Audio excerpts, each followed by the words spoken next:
Hai semua, bersama Cikgu Tuan Juhaida untuk subjek kimia. Hari ini kita akan buat satu aktiviti iaitu menentukan formula empirik magnesium oksida. Jom kita buat sama-sama.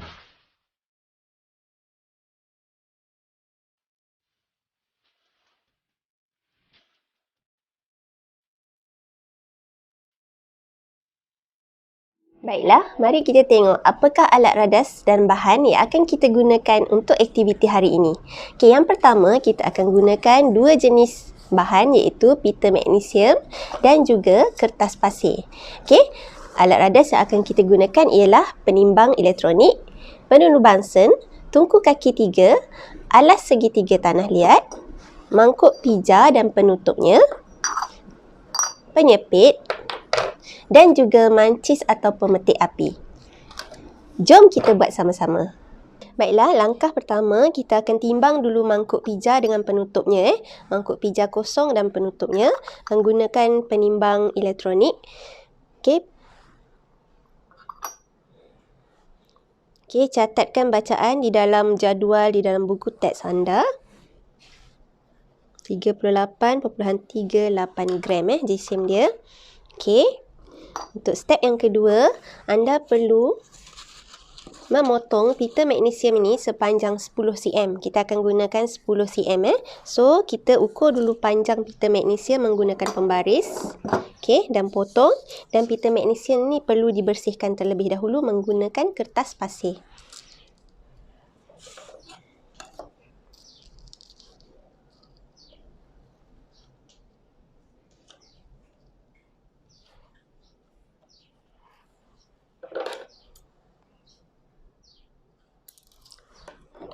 Okey, pita magnesium sepanjang 10 cm ini perlu dibersihkan dahulu menggunakan kertas pasir untuk membuang lapisan oksida pada pita magnesium ini. Okey, baiklah. Pita magnesium yang telah dibersihkan menggunakan kertas pasir perlulah digulung menggunakan pensel. Okey. Okey, dan gulungan ni dimasukkan ke dalam mangkuk pija. Okey, bersama penutup dan kita timbang sekali lagi untuk ambil jisim dia. Okey, jisimnya ialah 38.52 gram. Okey, kita perlu timbang 3 kali. Okey, yang pertama mangkuk pija dengan penutupnya kosong. Okey, yang kedua ialah mangkuk pija, penutup dan juga pita magnesium. Okey, sekarang kita akan panaskan pita magnesium ini Okey, untuk yang permulaan, kita tak perlu tutup lagi. Okey.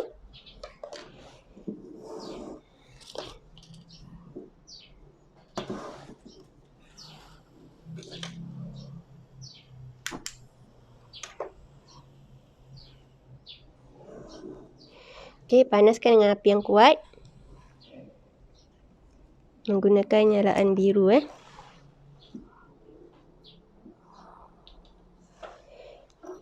sehingga pita magnesium tu mula terbakar, barulah kita akan tutup penutup ni menggunakan penyepit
Baiklah, apabila semua pita magnesium telah terbakar di dalam mangkuk pija ni, kita buka penutup dia dan panaskan dengan kuat selama lebih kurang 1 minit sebelum kita sejukkan dan timbang balik jisim mangkuk pija bersama dengan magnesium oksida. Baiklah, kita telah selesai menjalankan aktiviti menentukan formula empirik magnesium oksida. Okey, ingat langkah pemanasan, penyejukan dan penimbangan perlu diulang sebanyak 3 kali untuk mendapatkan gisim yang tetap.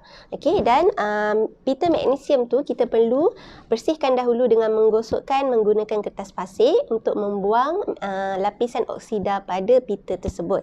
Okey, dan yang ketiga ialah proses menimbang perlu dicatat ada 3 kali. Yang pertama ialah kita menimbang mangkuk pija dengan penutup.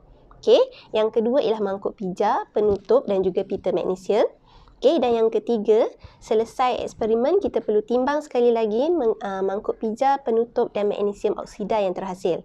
Okey, tujuan kita membuka penutup mangkuk pija semasa proses pemanasan, kita buka penutup sekali-sekala tu untuk membenarkan oksigen masuk untuk membantu pembakaran. Tapi kita tak boleh buka lama penutup tu untuk mengelakkan daripada wasap putih tu terbebas keluar. Sekiranya banyak wasap putih terbebas keluar, nanti jisim akhir magnesium oksida tu akan salah lah. Anda akan dapat data yang salah lah kerana dia telah berkurang.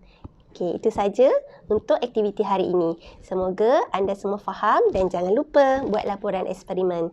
Jumpa lagi. Bye.